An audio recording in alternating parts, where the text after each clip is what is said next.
ठंड में गरीब बहू की 100 फीट लंबी रजाई। रात का समय होता है। बाहर हर तरफ बर्फीली हवा चल रही थी। जैसे तैसे रात गहरी हो रही थी। ठंड और कड़कड़ाकर पड़ रही थी। ऐसे में कच्चे मकान के अंदर गरीब कुंती हरिहर का बड़ा परिवार एक रजाई में गुजारा कर रहे थे।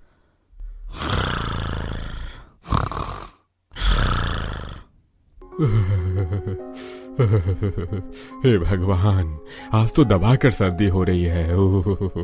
अरे रजाई में भी सारा शरीर सिहर रहा है। ठंड से कांपते हुए हरिहर उठकर देखता है कि उसके ऊपर से रजाई हट चुकी है। अरे गजब हाल है। कसम से पता नहीं है लोग किस तरह से रजाई ओढ़ते हैं। हर बार मुझको उघार देते हैं। दिन भर कोल्हू के बैल की तरह भयंकर सर्दी में खट कर आओ और रात में ढंग से सोने को पूरा बिछोना ओढ़ना भी नहीं मिलता है। थरथराते हुए हरिहर अपनी रजाई अपनी तरफ खींचकर सो जाता है, जिससे अब टूटी खिड़की से अंदर आ रही ठंडी ठंडी हवा कुंती को लगती है, जिससे वो कुड़कुड़ाने लगती है। हे भगवान, इस बुढ़ऊ का धंधा पानी कितना ज्यादा खराब हो गया। जब देखो रात भर रजाई दबाकर सो जाता है। हाँ हाँ, खींच लो सारी रजाई। मेरे ओढ़ने को छोड़ना मत जरा भी। अरे भाग्यवान, है तो तुम्हारी तरफ भी रजाई। अरे मैंने सारी थोड़ी ली है। हाँ, जैसे कि रजाई तो तुमने 100 फीट जितनी लंबी चौड़ी भरवा रखी है, तो सब एक रजाई में एक साथ इकट्ठे सब लोग आराम से आ जाएंगे। अरे 5-6 फीट की रजाई है तो सबको ओढ़ने में तो छोटी पड़ेगी ही। अरे भाग्यवान, मैं तुम्हारे आगे हाथ जोड़ता हूँ, मुझे सो लेने दो। जब देखो खाली कलेश करती रहती हो। अरे और लो रजाई भी, तुम भी रख लो, मुझको नहीं ओढ़ना, इसी तरह सो जाऊंगा मैं। हरिहर हाथ पैर सिकोड़कर बिना रजाई के सो जाता है। तभी झगड़े की आवाज से घर के बाकी सदस्य भी बिस्तर में उठकर बैठ जाते हैं। कुंती भाभी, भाई साहब, क्या हो गया? आप दोनों झगड़ा क्यों कर रहे हैं? शोभा, मुझको झगड़ा करने का शौक थोड़ी चढ़ा है। एक तो वैसे ही मेरी नींद कितनी कच्ची है, जरा सी ठंड से नींद टूट जाती है, ऊपर से मुझे रजाई नहीं मिलती। दादाजी, आप दोनों ने आज फिर से रजाई को लेकर लड़ाई कर ली। सो जाइए, हमको कल सुबह स्कूल भी जाना है। दरअसल कुंती देवी का बड़ा परिवार, जिसमें 3 बेटे बहू, उनके बच्चे शोभा, कुंती, हरिहर और सुरेंद्र को मिलाकर कुल 13 लोग थे। ऐसे में जब रजाई एक और ओढ़ने वाले अनेक हों तो दिक्कत होगी। मजबूरी में सभी एक ही रजाई में गुजारा करने को मजबूर थे। ले ले ले ले ले मेरा मुन्ना, चुप हो जा। नीलम, शायद से मुन्ना ठंड से रो रहा है, उसे चादर में अच्छे से ढक लो, अभी गोद का बच्चा है वरना सर्दी लग जाएगी। शोभा खिड़की से बाहर के मौसम का हाल देखती है, जहां घनघोर ओस पड़ रही थी। ओहो, आज तो बड़ी ठंड है। ऐसे मौसम में बच्चे को सहेज कर रखना सबसे मुश्किल भरा है। अभी तो चढ़ते ठंड में सर्दी से इतना बुरा हाल है। अब की बार दिसंबर जनवरी में कड़कड़ा कर ठंड पड़े, उससे पहले घर के लिए एक और रजाई खरीद के ले आओ। कैसे भी इतने बड़े परिवार का एक रजाई में सोना नहीं होगा। माँ, इस वक्त सर्दी के मौसम के चलते काम बहुत ही मंदा चल रहा है। हम तीनों भाई घर का खर्चा भी बड़ी मुश्किल से चला रहे हैं। पिछले 1 हफ्ते से फैक्ट्री में ज्यादा काम भी नहीं निकल रहा है, इसलिए सेठ ने हमारी तनख्वाह भी रोक रखी है। थोड़े दिन और रुक जाइए, जैसे ही हमारे पास थोड़ी ज्यादा पैसे आएंगे तो हम रजाई खरीद कर ले आएंगे। फिलहाल के लिए अब रजाई पर चर्चा खत्म करके आप लोग सब सो जाइए। इस तरह रात काली करने का कोई फायदा नहीं है, सवेरे काम पर भी जाना है। मगर मनोहर भैया, इस एक रजाई में सब लोग नहीं आ पा रहे हैं। कावेरी भाभी, मुझे एक चादर बिछाने के लिए दे दीजिए, मैं साइड में बिस्तर लगाकर सो जाऊंगी, इससे बाकी लोगों को रजाई मिल जाएगी। नुपुर, तुम नीचे मत सो, क्योंकि तुम्हें सर्दी बहुत ही जल्दी लग जाती है। तुम्हारी जगह में मैं और सरिता जेठानी जी बिस्तर लगाकर सो जाएंगे। मगर कावेरी बहू, घर में ओढ़ना तो एक ही है, बगैर ओढ़ने के कैसे सो पाओगी? ठंड लग गई तो लेने के देने पड़ेगी। माँ जी, आप चिंता मत कीजिए, हम कोई ना कोई जुगाड़ कर लेंगे। कावेरी बिस्तर देखने लगती है, जहां कोने में एक फटी सी चटाई सहेज कर रखी हुई थी, जिसे उठाकर वो जमीन पर बिछा देती है। कावेरी, इस पतली सी चटाई से काम नहीं चलने वाला, हमें बिछाने के लिए कुछ और बिस्तर की जरूरत लगेगी, क्योंकि बाहर बहुत ज्यादा सर्दी हो रही है। इस सिंगल चटाई पर सोकर हमारी तबीयत भी खराब हो सकती है। जेठानी जी, घर में जितने भी एक्स्ट्रा बिस्तर थे, मैंने सारे बिस्तर हमारे परिवार वालों को सोने में लगा दिए हैं। अब एक सिंगल चादर भी नहीं है। एक तो वैसे ही ओढ़ने के लिए रजाई नहीं है, और अब तो बिस्तर पर बिछाने के लिए कुछ नहीं है। तभी सरिता घर के कोने में रखी जूट की बोरी देखती है, जिससे कि उसे जुगाड़ आता है। ये जूट के बोरे किस दिन काम आएंगे? इसी को चटाई के ऊपर और नीचे वाली सतह पर बिछाकर थोड़ा मोटा बिस्तर कर लेते हैं। ये जूट की बोरी काफी ज्यादा गर्म होती है, तो इसका बिस्तर लगाकर सोने में सर्दी भी नहीं लगेगी। क्या बात है जेठानी जी, मैं तो कभी कभी सोचती हूँ आपके दिमाग में 5G की स्पीड जितनी तेजी में जुगाड़ कहाँ से आ जाता है। हम जैसे मिडिल क्लास बहू को इस तरह के जुगाड़ आ ही जाते हैं। चलो अब जल्दी से बिस्तर करते हैं। बाप रे जेठानी जी, बोरी का बिस्तर 5 मिनट में ही कितनी बुरी तरीके से शरीर काटने लगा। पता चले रात भर इस बोरी बिस्तर पर सोना सुबह तक हमें भारी पड़ जाए और पूरे शरीर में खाज खुजली मच जाए। देवरानी जी तुम बिल्कुल सही कह रही हो, मुझे भी थोड़ी थोड़ी खाज मच रही है। ऐसा करते हैं, इसके ऊपर से अपनी साड़ी बिछाकर सो जाते हैं, नरम मुलायम है तो नींद आ जाएगी। दोनों अब डबल करके बिस्तर पर अपनी साड़ी बिछा देती हैं। पहले की तुलना में अब तो बिस्तर कुछ नरम मुलायम सा लग रहा है। ऐसा करो कावेरी, तुम अपनी साड़ी मत बिछाओ, इसे ओढ़ लेंगे। पर जेठानी जी, इस पतली सी साड़ी में ठंड थोड़ी भाग जाएगी। तो ठीक है, फिर जिस तरह हमने इस बोरी से बिस्तर का जुगाड़ लगाया है, रजाई का भी जुगाड़ बिठा लेते। साड़ी के ऊपर 5-6 बोरे साट लेते हैं। व्हाट एन आइडिया जेठानी जी। दोनों साड़ी के ऊपर से कुछ बोरों को साट कर सो जाती हैं, जिससे दोनों को थोड़ी बहुत गर्माहट का एहसास होता है। वैसे ये बोरी की रजाई तो काफी ज्यादा मात्रा में गर्माहट पैदा कर रही है। हाँ, लेकिन ये असली रजाई जितनी गर्माहट नहीं कर सकती। वैसे देखा जाए तो जितना लंबा चौड़ा हमारा ससुराल है, उसके हिसाब से तो ओढ़ने के लिए 20-25 फीट रजाई बनवानी पड़ेगी, तब जाकर बात बनेगी। लेकिन जब हमारे पतियों से एक 5-6 फीट की हल्की रजाई भी नहीं खरीदी जा रही, तो इतनी मोटी भारी रजाई वो कहाँ से भरवा पाएंगे, क्योंकि घर में कमाने वाले कम, खाने वाले ज्यादा हैं। फिर मकान का किराया अलग देना पड़ता है। जब खर्चा ही इतना ज्यादा है तो रजाई कहाँ से लेंगे। चलिए सो जाइए, सुबह खाना पीना भी बनाना होगा। दोनों बहू के अलग बिस्तर लगाकर सोने के बाद भी ससुराल वालों के बीच रजाई की खींचतानी रात भर चलती है। यूं ही ठंड में कुकुड़ते हुए सुबह हो जाती है। अच्छू, अच्छू। देखा, लग गई ना सर्दी। इसीलिए कहती हूँ रात को भी स्वेटर पहन कर ही सोया करो। मैं अभी काढ़ा बना देती हूँ, पी लेना। मुझको नहीं भी ना कड़वा काढ़ा, इससे अच्छा एक न्यू रजाई खरीद लो ना मम्मी प्लीज। नेहा को नई रजाई खरीदने की जिद करते देखकर सरिता हताशा से भर जाती है। नेहा बेटी, तुम तो मेरी समझदार बच्ची हो ना, ऐसे जिद नहीं करते। और वैसे भी हमारे घर में एक रजाई तो पहले से ही सोने के लिए है। मम्मी हमको नहीं सोना इस सड़ी सी रजाई में, पता उसमें बहुत ज्यादा सर्दी लगती है। ऊपर से रजाई भी दादा, कभी पापा, कभी चाचा खींचते रहते हैं। हम बच्चों को रजाई भी नहीं मिलती। मोनू बेटा, अभी तुम स्कूल जाओ। रही बात रजाई की, तो मैं तुम्हारे लिए नरम मुलायम रजाई बना दूंगी। सच्ची बच्ची मम्मा, आप मेरे लिए रजाई बनाओगी? मैं अपनी रजाई में अकेले सोऊंगा, किसी को भी अपनी रजाई नहीं दिखाऊंगा। नई रजाई की बात से मोनू खुश होकर स्कूल चला जाता है। तभी कुंती कहती है, सरिता बहू, तू तो अच्छे तरीके से देख रही है अभी घर के कितने बुरे हालात चल रहे हैं। तुझे बच्चे को इस तरीके से नई रजाई दिलवाने का दिलासा नहीं देना चाहिए था। माँ जी, मनोहर जी ने बोला है उनकी फैक्ट्री में काफी ज्यादा कपड़ों के कतरन निकल रखे हैं, तो मैंने घर पर लाने को कहा था कि कुछ कतरन से हम सर्दी के मोटे मोटे बिस्तर बना लेंगे और बच्चों के लिए गुदड़ी वाली रजाई बना देंगे। अच्छा ठीक है बहू, जैसे गरीबों के नसीब में ये गुदड़ी वाली रजाई में ठंड काटना लिखा है, गरम गरम मुलायम रजाई में सोना तो बस अमीरों के भाग्य में होता है। ऐसा कहते हुए कुंती की बातों में गरीबी, दुख और टूटा मन दिख रहा था। सही कहा भाभी, हम दोनों ने भी सारी जिंदगी दुख और गरीबी ही काटी है, और बेचारी हमारी बहुएं और पोते पोती भी गरीबी देख रहे हैं। सरिता बहू, ये रजाई ले जाकर थोड़ा धूप में डाल दो। सरिता रजाई उठाकर आंगन में लाकर सूखने डाल देती है। तभी रजाई जगह जगह से फटी होने के चलते काफी सारी रुई आंगन में फैल जाती है। बगल में ही नीलम अपने बच्चे को धूप में लिटाकर तेल लगा रही होती है। जेठानी जी, फिर से रजाई कहीं से फट गई है, रुई बाहर निकल रही है। तभी कावेरी रजाई के फटे हिस्से को देखकर गरीबी से कुड़कुड़ करने लगती है। इस बार तो रजाई जरूरत से ज्यादा ही फट गई है। अरे अब तो इस रजाई के चिथड़े हो गए हैं, पता नहीं कब तक इस चादर जितनी पतली रजाई को चलाना पड़ेगा। कावेरी अभी ऐसा कह रही होती है कि तभी सामने के घर में रहने वाली अमीर परिधि अपनी बालकनी में आकर रजाई फैलाने लगती है। रजाई देखने में बहुत ही मखमली, महंगी और नई लग रही थी। लगता है हमारी पड़ोसन ने नई रजाई भरवाई है। डिजाइन भी देखने में कितना सुंदर लग रहा है, और रजाई का अर्ज भी कितना लंबा चौड़ा है, कम से कम 10-15 फीट की है। और एक हमारी रजाई है जो पूरी तरीके से घिस गई है, इसमें तो ठंड भी नहीं रुकती। दोनों अभी पड़ोसन के रजाई को देखकर बातें कर रही होती हैं कि तभी परिधि बड़बड़ाने लगती है। तुम दोनों को सुबह सुबह कोई काम धंधा नहीं है क्या, जो आंखें जमाकर नॉनस्टॉप मेरी नई नई रजाई को घूरे जा रही हो? परिधि बहन, हम तो केवल ऐसे ही बस देख रहे थे। आपकी रजाई का कलर काफी फैंसी और रजाई की लेंथ भी काफी ज्यादा है। क्योंकि मैंने स्पेशली ऑर्डर देकर 15 फीट की लेंथ की रजाई बनवाई है।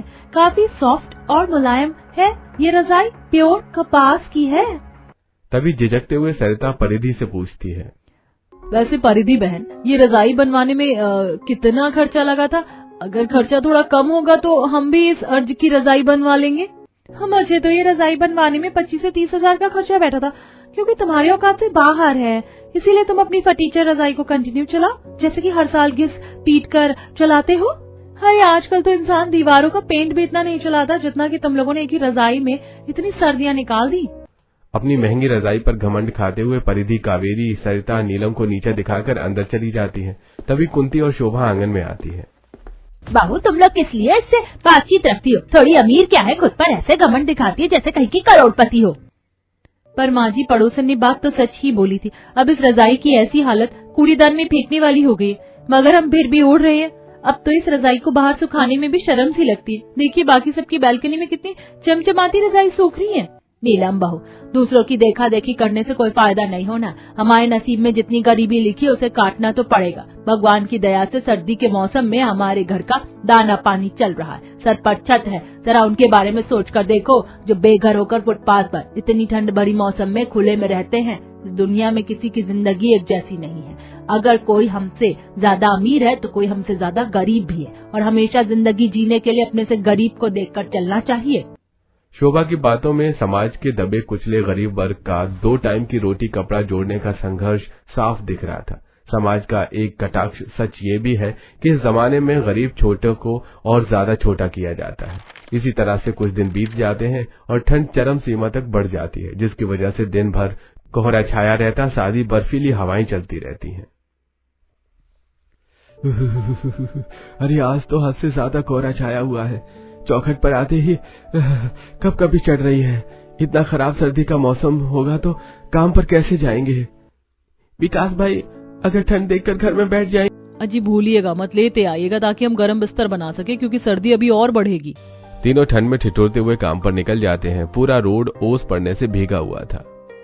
अरे बाप रे बाप भैया, इस बार की ठंड ने तो कमर तोड़ कर रख दी है। ऊपर से इतनी ठंडी ठंडी बर्फीली हवा बह रही है कि ऐसा लग रहा है जैसे हड्डियां ही गल जाएंगी। हाँ, सच में आज तो सर्दी से शरीर सिहर रहा है। ऐसे मौसम में तो रईस लोग घर में रजाइयों में बैठकर रोटी खाते हैं, पर हम जैसे रोज के कमाने खाने वाले का क्या आधार है? हमको तो कमाने निकलना ही पड़ता है। कुछ ही देर में तीनों कांपते कांपते ओस में भीगी अवस्था में कारखाने में आते हैं, जहां बाकी मजदूर समय से पहले आकर काम कर रहे थे और कारखाने का सेठ मोटा राम हीटर की गर्म हवा में गरम गरम गाजर का हलवा खा रहा था। अरे वाह वाह वाह वाह, बढ़िया लजीज गाजर का हलवा बनाया है। ठंड के मौसम में इतना गर्मा गर्म गाजर का हलवा तो पेट भरकर खाने वाला नाश्ता है। राम राम मोटा राम सेठ। आइए आइए सेठ जी, आ गए आप तीनों नाश्ता पानी लेके, या मंगवाऊं? सेठ माफ करना, आज आने में थोड़ा लेट हो गया, लेकिन रास्ते पर काफी ज्यादा धुंध छाया हुआ था, इसलिए देर हो गई। अरे तुम तीनों ने रोज रोज लेट आने का धंधा पानी लगा दिया है। तुम्हारी देखा देखी कल को बाकी मजदूर भी लेट आएंगे तो हो गया कारखाने का बेड़ा गर्क। सेठ, तुम जब देखो गाली गलौज पर क्यों उतारू हो जाते हो? माना हम लेट आते हैं, लेकिन काम तो पूरा करके जाते हैं ना। अरे एक तो चोरी ऊपर से सीना चोरी, एक तो लेट आता है ऊपर से अकड़ के दिखाता है। अरे मनोहर, समझा ले अपने भाई को। सेठ आप गुस्सा मत करो, आइंदा से हम लेट नहीं आएंगे, टाइम पर आएंगे। कुछ ही देर में तीनों कपड़ों का माल तैयार करते हैं। देखते ही देखते छुट्टी का टाइम हो जाता है। सेठ, हमारे हिस्से का काम पूरा हमने कर लिया है, अब हम घर जा सकते हैं क्या? अरे काम तुम तीनों पूरी मेहनत और शिद्दत से करते हो, तुम्हारी इसी चीज से मैं खुश रहता हूँ। बस देर से मत आया करो, मुझे भी तुम्हें बार बार बोलना अच्छा नहीं लगता।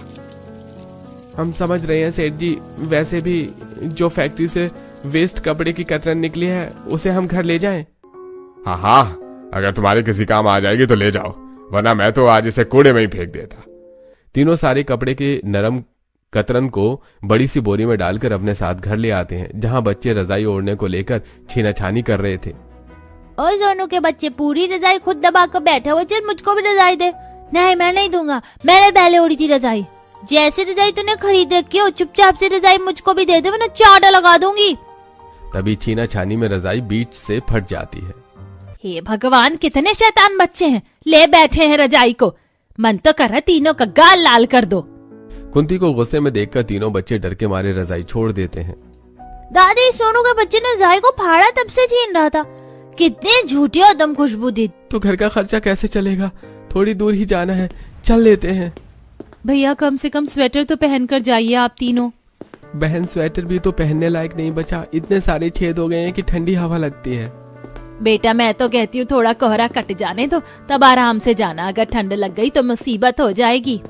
बेटा तेरी माँ सही कह रही है, थोड़ी देर रजाई में आकर बैठ जाओ, तब तक के लिए मौसम खुल जाएगा। तब तक बहू रोटी पानी बना लेगी तो गरम गरम खाकर चले जाना। हरिहर के बोलने पर तीनों रजाई में बैठ जाते हैं, मगर रजाई ओढ़ ओढ़ कर चादर जितनी पतली हो चुकी थी। ये रजाई भी बस नाम की रह गई है, ठंड तो इसमें भागती ही नहीं है। मगर बेटा इस ठंड में थोड़ा तो सोने का सहारा देता ही है।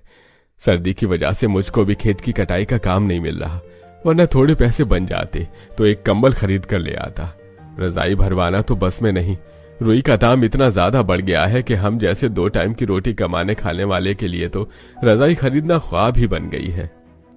जब 9 मन तेल ही नहीं होगा तो राधा कहाँ से नाचेगी? तुम भी तो एक ही काम पर अटक कर रह गए हो, जैसे कि दुनिया में खेत की कटाई के अलावा और कोई दूसरा काम काज नहीं है।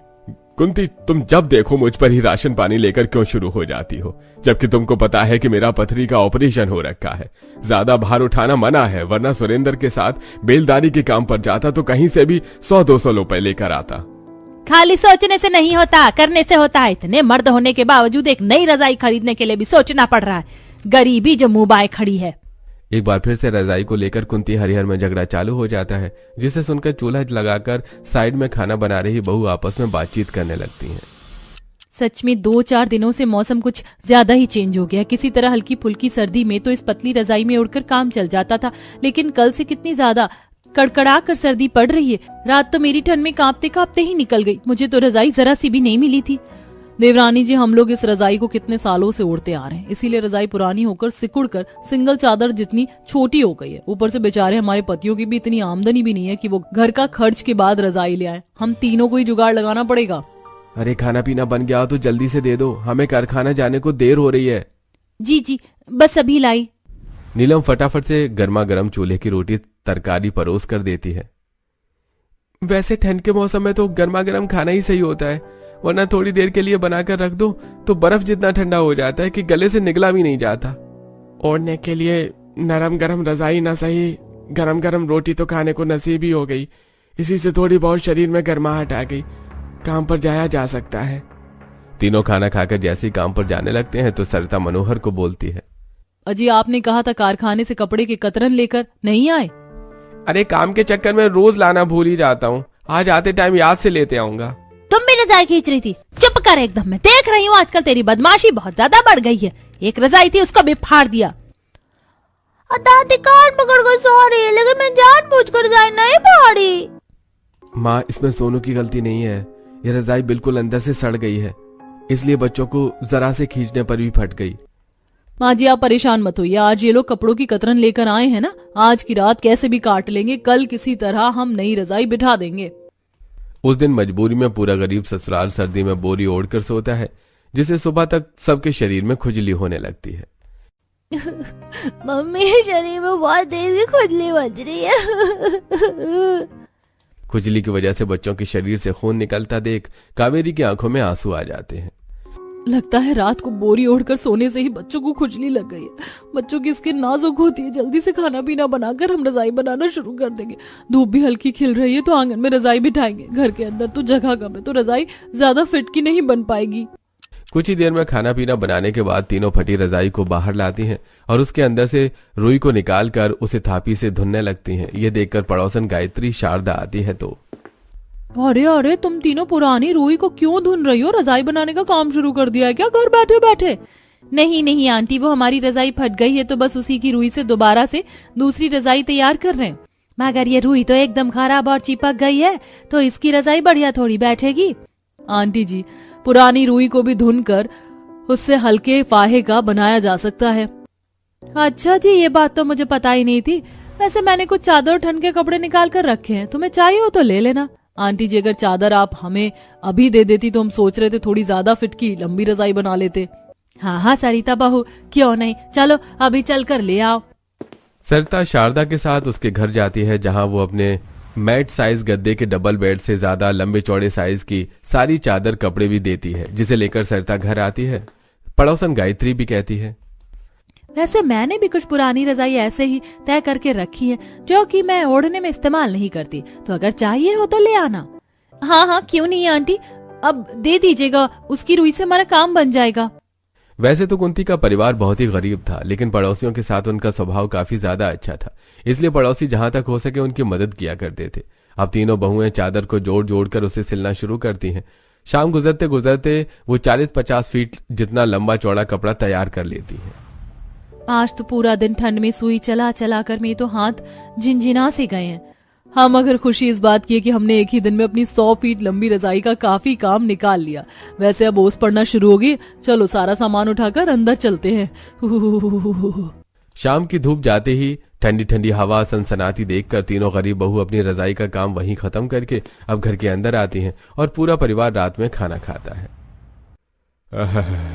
अरे खाना खाते ही मेरा तो तन बदन बिल्कुल बर्फ जितना ठंडा हो गया है। बहू जल्दी से बिस्तर कर दे, और रजाई कहाँ है दिख नहीं रही। अरे अभी रजाई बनकर तैयार नहीं हुई, बस तीनों ने खोल सिला है तो 4 दिन लगेगा। अरे इतनी भी क्या 100 फीट की लंबी रजाई बना रही हो तुम लोग, जो बन ही नहीं रही। आज फिर से ठंड में सिकुड़ कर सोना पड़ेगा। कुछ ही देर में बहुएं बिस्तर कर देती हैं और पूरा परिवार उसे 50 फीट लंबे चादर को ही लपेट कर सो जाता है, जिसे आज पूरा परिवार आराम से उस चादर में सो जाता है। किसी का भी शरीर खुलता नहीं है। अगले दिन सर्दी की वजह से धूप नहीं निकलती, तो तीनों बहू को अब आंगन में कहर बरसाती ठंड में ही रजाई का बाकी का काम बढ़ाना पड़ता है। शुक्र है हमारा 100 फीट लंबा चौड़ा कवर तो तैयार हो गया, बस इसके अंदर रुई भरनी है। हमारे पास ज्यादा रुई नहीं है, रुई कम रहेगी। फिलहाल के लिए जितनी रुई है उसे भरकर देखते हैं। तीनों थरथराते हुए रजाई के खोल के अंदर रुई डालना शुरू करती हैं, मगर वो आधी रहती है। इतनी सी रुई तो हमारी आधी रजाई भी नहीं भर पाई। रजाई अगर पतली बनेगी तो ज्यादा गर्माहट नहीं करेगा, हमें भारी रजाई बनाने के लिए कुछ जुगाड़ करना पड़ेगा। तभी तीनों एक दरी वाले को जाते देखती हैं, जिसके पास काफी सारे ऊनी कपड़े होते हैं। दरी बनवा लो, दरी, कपड़े और चादर की दरी बनवा लो। इस दरी वाले के पास कितने ऊनी कपड़े हैं, इससे हमारा काम बन सकता है। अरे ओ दरी वाले भैया, रुकना जरा। हाँ बहन जी, बोलो, दरी बनवानी है? भैया हमें दरी नहीं बनवानी, बल्कि ऊनी कपड़े चाहिए। कैसे रुपए किलो बेचोगे? अरे बहन जी, आपको चाहिए तो फ्री में रख लो, ऐसे ऊनी कपड़ों का तो मेरे पास भंडार है। अब तीनों ऊनी कपड़े ले लेती हैं और अब उसे ऊन वाले स्वेटर शॉल के ऊन उधेड़ कर रजाई में डालती हैं, जिससे रजाई कुछ स्तर तक और भरती है। अभी हमें कुछ और मुलायम कपड़े कतरन चाहिए होगा, तभी हमारी 100 फीट की लंबी रजाई मोटी नरम नरम बनेगी। मुझे याद आया, जब हम जंगल में लकड़ी बीनने जाते थे तो वहाँ पर कपास की तरह का ही एक वन पौधा होता है, उससे काम बन जाएगा। सरिता की जुगाड़ पर दोनों भी सहमत होती हैं। अगले दिन ठंड में अब तीनों जंगल आती हैं, जहां आधे से ज्यादा जंगल का भाग उस कपास जैसे दिखने वाले बनवारी से भरा हुआ था, जिसे तोड़कर वो घर लाती हैं। जिसके बाद वो अब रजाई को पूरी तरीके से भरकर उसे पर मोटे मोटे धागे चलाकर बहुत ही बढ़िया सुंदर 100 फीट की लंबी रजाई तैयार करती हैं, जिससे पूरा परिवार रात में गर्माई में सोता है। आहा, आज ये 100 फीट की लंबी रजाई तो खुलने से ही पूरे घर में गर्माहट सी भर गई। आज नींद बढ़िया बढ़िया पड़ेगी। अब तो मैं भी आराम से काफी रजाई अपने नीचे दबाकर सोती हूँ। आखिर ये रजाई 100 फीट की लंबी जो है। आखिर में पूरा ससुराल 100 फीट लंबी रजाई में ही बैठकर गर्मा गर्म खाना खाता है और गर्माहट में चैन सुकून से सोता है।